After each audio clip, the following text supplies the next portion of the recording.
was in Kiev in Ukraine, and it was very hot. It was the middle of summer, and the hotel I was staying in had no air conditioning. So it's 4 in the morning, and I called down to the front desk to see if the air conditioning was working, and they said no, and I said, well, can you send up a fan? And he thought I meant a groupie. So the guy disappeared. He said, there are no fans here. And I was like, no fans? He's like, no, there are no women in the lobby. And eventually I was able to explain to him I meant a plastic spinning thing that blew air. And so he was able to send up an actual plastic fan. Did you have to call back after a while or something? No, I called. We had this long, confused conversation where then I then said, like, you know, like the top of a helicopter that spins. And then he understood. He was like, oh, okay. Well, did he expect you would have like 4 or 5 girls? I don't know. I mean, in a perfect world, that would be great, but I just was hot and needed to go to sleep. At some of your concerts, when you stayed at hotels, have you had a number of girls staying downstairs? No, I mean, I'm not that. I wish I was at, like, I'm sure Tommy Lee and, like, real rock stars do that. Yes. I've actually known girls that I'll date people, but not. Have you ever had? Can I steal Moby for you for 1 minute? I just have to work. Very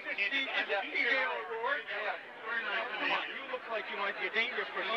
Okay. I might be a dangerous person. I'm finishing on my last question. Okay. Have you had, like, places where lobbies were filled with girls? Unfortunately, like I said, in a perfect world, that would have been the case, but that's for real rock stars. Well, you're interrupting my interview. I'm sorry. Competing We've got about 5-10 minutes before we go on. Well, first of all, it's a great pleasure to meet you. It's a great pleasure to meet you. What do we want to talk about? Well, I was going to ask you about intellectual property rights. Which is great. It's such a huge subject, though. Yeah, that was my only concern about it. It's like, really, I mean, one could go on for hours. But, and also, I'm a little bit hungover, so I'm not at my sharpest. Well, with that, I'm fully into. So, I mean, I'm happy to talk about it, but I don't really know I wouldn't know what to say. Is there something that you would rather talk about?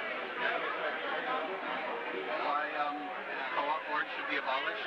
Why co-op boards should be abolished? Yeah, you're gonna get a sympathetic response from this audience, I'm sure. I'm trying to sell an apartment. I just spent 5 months having a buyer's application looked at, rejected for no reason. And I was like, it's so okay. It is tough to ask. How can you say that that's fair when you were making almost $1 million profit? No, actually, the only thing is we're doing this interview on stage later, and I don't know what we're going to talk about. So, can I ask you a favor? Can we just have a couple of minutes to figure out what we're going to talk about? I was overhearing what you're saying, and you're making $1 million profit on that apartment. Actually, I'm probably losing money because of renovations and whatever. So yeah. Really?